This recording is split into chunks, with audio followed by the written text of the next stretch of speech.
सांडवा गांव में 7 बजने को थे और हर शाम की तरह आज भी चारों ओर घंटे की आवाज गूंज रही थी। 7 बजने वाले हैं, अपने अपने घरों की तरफ बढ़ते रहें।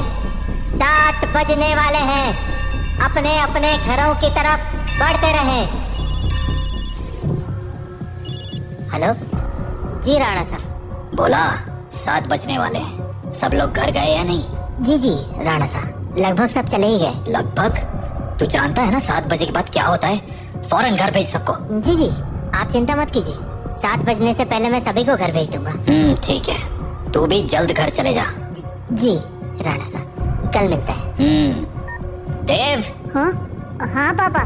7 बजने वाले हैं, जाओ जाके सारे खिड़की दरवाजे बंद कर दो। हाँ पापा। 7 बजने वाला है, अपने अपने घरों की तरफ बढ़ते रहो। ये चढ़ोरे सब, दुकान बंद हो गई अब। अरे काकी चाय तो पिला दे। अरे बावड़े, घंटी की आवाज ना सुनी के तेने? 7 बजने को है, जल्दी से घर निकल वरना। अरे बुढ़िया तो बहुत सोचती है, ये सब बस फालतू की बातें हैं, इतना दिमाग मत लगाया कर। बब्बन बेटे, थारे से बहस करने का समय ना है हमारे पास। बेहतर होगा कि 7 बजने से पहले तू अपने घर पहुंच जा, क्योंकि अगर रास्ते में वो मिल गए ना तो दोबारा यहाँ मत आइयो, क्योंकि मैं दरवाजा ना खोलूंगी, समझ गया? जा यहाँ से अब। हाँ जाता हूँ जाता हूँ। हाँ बोलो राणा सा। काकी सब लोग घर चले गए ना? हाँ सब चले गए। ठीक है, आप भी याद से खिड़की दरवाजे बंद कर लेना। रोज फोन करके यही बोले है तुम। अरे 7 महीनों से गांव में कुछ ना हुआ तो अब क्यों हो जाएगा? 7 महीने पहले जो हुआ था वो दोबारा भी हो सकता है, इसलिए सावधानी जरूरी है। पापा। हाँ? सारे खिड़की दरवाजे लगा दिए। और पर्दे लगाए? पर्दे क्यों, खिड़कियाँ लगा तो दी हैं, और वैसे भी वो लोग तो तभी अंदर आ सकते हैं ना जब उन्हें अंदर बुलाया जाए, तो फिर। देव, होश में हो? ये क्या बोल रहे हो? अरे हम पर्दे उनसे छिपने के लिए थोड़ी लगाते हैं, बल्कि इसलिए लगाते हैं ताकि हम उन्हें ना देख सके, उनसे बात ना कर सके और उनके बहकावे में ना आ सके। ऐसी गलती बहुत से लोगों ने की थी, उनके साथ क्या हुआ ये पूरा गांव जानता है, इसीलिए अच्छा होगा कि हम वो गलतियां ना दोहराएं। पापा, क्या मम्मी के साथ भी ऐसा ही कुछ हुआ था? क्या वो भी? 7 बज गए, जाओ जल्दी से जाके पर्दे लगा दो, वो लोग अब आते ही होंगे। हाँ। तो राणा सा की बात मानकर देव खिड़कियों पर पर्दे लगाने के लिए चला गया, पर अभी वो पर्दे लगा ही रहा था कि उसने ऐसा कुछ देखा जिससे उसके होश उड़ गए। देव बेटा। मम्मी, आप? हाँ बेटा, मैं ही हूँ। पर आप यहाँ कैसे? तुमसे मिलने आई हूँ बेटा। हाँ, पर आप तो मर गए थे ना? नहीं तो, देखो मुझे, मैं तो जिंदा हूँ। लेकिन पापा ने तो बोला आप मर चुके हो, फिर? तुम्हारे पापा झूठ बोल रहे हैं बेटा। मतलब आप मरे नहीं हो? नहीं, मैं तो बस रास्ता भटक गई थी, आज बहुत मुश्किल से तुम्हारे पास आ पाई हूँ, बस तुमसे मिलने। हाँ? सच्ची? हाँ बेटा, हाँ। अब चलो मुझे अंदर आने दो, 7 बज गए हैं, वो लोग आते ही होंगे। हाँ, मैं पापा को बोलता हूँ। नहीं नहीं, पापा को क्यों बुला रही हो? वो मुझे देख तो पाएंगे नहीं, और जब तक मैं उन्हें समझाऊंगी तब तक तो बहुत देर हो जाएगी, इसलिए तुम ही जल्दी से दरवाजा खोल दो, जाओ। पर पापा ने 7 बजे के बाद दरवाजा खोलने से मना किया है। बेटा मेरे पास ज्यादा वक्त नहीं है, मैं ज्यादा देर तक बाहर नहीं रह सकती, तुमने दरवाजा नहीं खोला तो। नहीं, मैं खोलता हूँ। थैंक यू बेटा। तो देव अपने घर के दरवाजे पर पहुंचा और दरवाजा खोल दिया। पर जब सामने कोई नहीं देखा तो उसने अपनी मम्मी को आवाजें लगानी शुरू की। मम्मी, मम्मी, अरे मम्मी कहाँ गई? मम्मी कहाँ हो? जल्दी आओ ना। देव! पापा, तुमने दरवाजा क्यों खोला है? देव बेटा। मम्मी। देव मम्मी को अपनी ओर आते देख ही रहा था कि तभी राणा शाह ने एकदम से लाइट्स बंद कर दी और लाइट के अचानक बंद होते ही देव पीछे पलटा तो उसके सामने अंधेरे में राणा शाह खड़े थे, जो देव को चुप रहने का इशारा कर रहे थे। देव बेटा, अरे कहाँ चले गए तुम? देखो मैं आ गई। मम्मी से नहीं मिलोगे? देव, देव। नंदिनी देव को आवाज लगा रही थी पर वो वहां था ही नहीं, क्योंकि राणा शाह ने उसे बगल वाले कमरे में छिपाकर दरवाजा बंद कर दिया था। पापा बाहर मम्मी थी और देव शांत हो जाओ, मैंने कहा था ना तुम्हारी मम्मी मर चुकी है। पर पापा उन्होंने बोला वो जिंदा है। और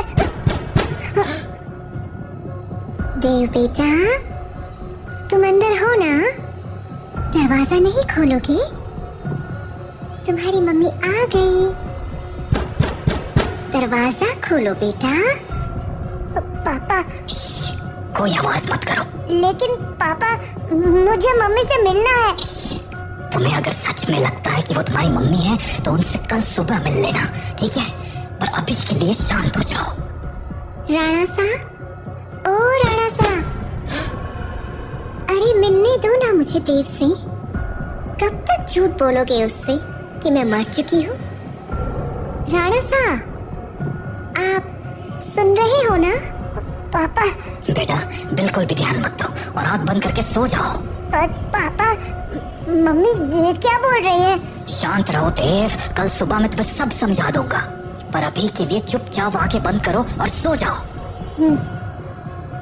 तो देव अपने पापा के कंधे पर सर रखकर सो गया और जब सुबह हुई तो राणा साहब देव को आवाज लगाते हुए बोले, देव उठ जाओ, सुबह हो गई है।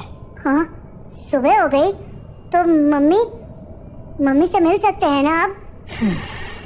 आओ मेरे साथ, तुम्हें तुम्हारी मम्मी से मिलाता हूँ। लेकिन जैसे ही दोनों कमरे के बाहर आए वहाँ कोई नहीं था। हाँ? मम्मी कहाँ गई? मैंने कहा था ना कि वो तुम्हारी मम्मी नहीं थी। पापा, वो मम्मी जैसे ही बात कर रही थी। बेटा मैंने समझाया था ना तुम्हें, पर्दे लगाने के पीछे की सबसे बड़ी वजह यही है कि हम उन्हें देख ना पाए, उनकी बातों में ना आ पाए, जैसे कल तुम आ गए। पर वो बोल रही थी कि वो मरी नहीं है, जिंदा है। अगर वो मर गई है तो यहाँ कैसे आ गई? एक काम करो, मेरे साथ आओ। हाँ?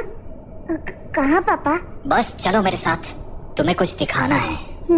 तो उसके बाद वो दोनों गांव के लगभग बाहर चले आए और वहां पहुंचते ही देव बोला, पापा हम लोग यहाँ क्यों चले आए?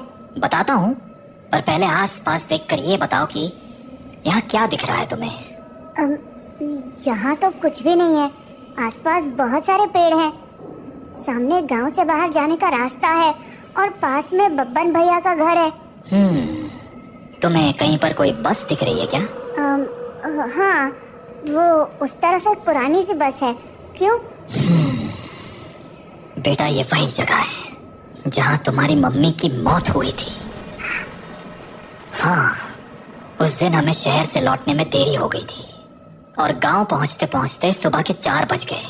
सूरज निकलने में थोड़ा वक्त था तो गांव के सभी घरों की खिड़की दरवाजे बंद ही थे, इसीलिए सुबह होने तक हमारे पास झाड़ियों में छिपे रहने के अलावा कोई चारा नहीं था। हम लोग एक झाड़ के पीछे छिपे ही थे कि मैंने तुम्हारी मम्मी की एक आवाज सुनी। नंदनी, क्या हुआ? राणा साहब, उन्होंने हमें देख लिया है। हमें कहीं और जाना पड़ेगा। हाँ, पर कहाँ? आसपास कोई घर है? घर तो है, पर मुझे नहीं लगता कि अभी कोई दरवाजा खोलेगा। तो अब क्या करें? वहाँ एक पुरानी सी बस है, हम उसमें जाकर छिप सकते हैं। हाँ ठीक है, चलो तो हम दोनों फटाफट उस बस के पास पहुंच गए। पर फिर क्या हुआ? मैं तो बस के अंदर चला गया, पर तुम्हारी मम्मी मेरे पीछे नहीं आ पाई, क्योंकि वो बाहर खड़े होकर किसी से बात करने लगी। क्या हुआ बेटा, क्यों रो रही हो? आंटी, मुझे बहुत डर लग रहा है। मैं बाहर छूट गई हूँ। मेरा घर बहुत दूर है। अरे बेटा रो मत, एक काम करो, मेरे पास आओ, हम लोग इस बस में छिप जाएंगे, फिर वो लोग हमें नहीं ढूंढ पाएंगे। सच में आंटी, कोई नहीं ढूंढ पाएगा? हाँ पक्का, कोई नहीं ढूंढ पाएगा। आ जाओ। Thank you aunty. पर मैंने तो आपको ढूंढ लिया।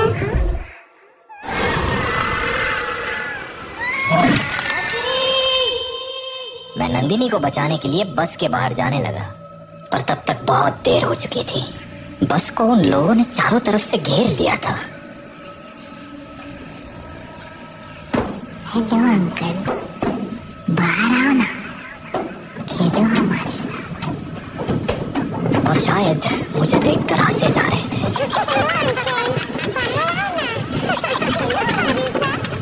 उन आवाजों को सुन मैं इतना घबरा गया कि अपनी जगह से हिल भी ना पाया। पर थोड़ी ही देर बाद वो आवाजें आनी बंद हो गई और गांव के लोगों की आवाज सुनाई देने लगी। मैं समझ गया था कि सुबह हो चुकी थी, तो मैं बस के बाहर निकलकर तुम्हारी मम्मी को आवाज लगाने लगा।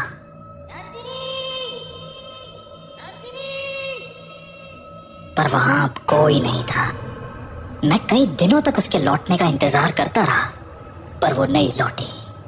फिर जब गांव वालों ने मुझे बताया कि रात 7 बजे के बाद उन बाशिंदों के साथ नंदिनी भी शिकार पर आती है, तो मुझे इस गांव का एक गहरा राज समझ आया। क्या राज? यही कि जो लोग रात को इस गांव में आते हैं वो इसी गांव के रहने वाले थे, पर उनकी मौत के बाद वो ऐसे बन गए। मतलब कल जिसे मैंने देखा वो तुम्हारी मम्मी नहीं थी बेटा, क्योंकि मरे हुए लोग वापस नहीं आया करते। इंसान बनकर तो बिल्कुल नहीं। अपने पापा से बात करने के बाद देव के मन में बहुत सारी बातें चल रही थी और वो उन्हीं ख्यालों में खोया हुआ काकी की दुकान में बैठा हुआ था कि तभी हर तरफ से घंटे की आवाजें आना शुरू हो गई। 7 बजने वाला है, अपने अपने घरों की तरफ बढ़ते रहो। चलो चलो, घंटा बज गया, निकलो अपने अपने घरों को। अरे बुढ़िया तो फिर शुरू हो गई, बोला था ना ये सब फालतू की बातें। अरे बावड़े, दिमाग फिर गया है क्या तारा? जानता है ना 7 बजे के बाद बाहर के हुए कच्चा चबा जावेंगे वो बाशिंदे। अच्छा, और तुझे कैसे पता कि वो कच्चा चबा जावेंगे? क्योंकि आज तक जो भी रात को बाहर रुका है वो मारा ही गया है। अच्छा, फिर थारा राणा सा कैसे बच गया?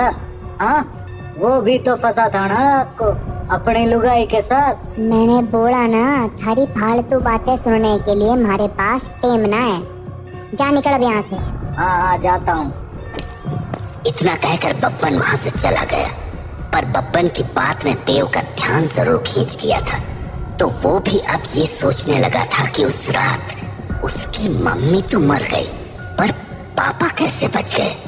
वो ये सब बातें सोच ही रहा था कि तभी काकी बोली, अरे छोरे, हाँ बात ना सुनी क्या तूने हमारी?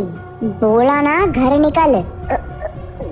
जी काकी। तो देव हड़बड़ाता हुआ काकी की दुकान से बाहर निकल आया। वो घर के लिए निकलने ही वाला था कि उसके मन में एक और ख्याल आया और वो सीधा बब्बन के पीछे चल पड़ा। बब्बन भैया! क्या हो गया छोरे, कहाँ भागा चला रहा है? वो मुझे ना आपसे एक बात पूछनी है। कुछ? वो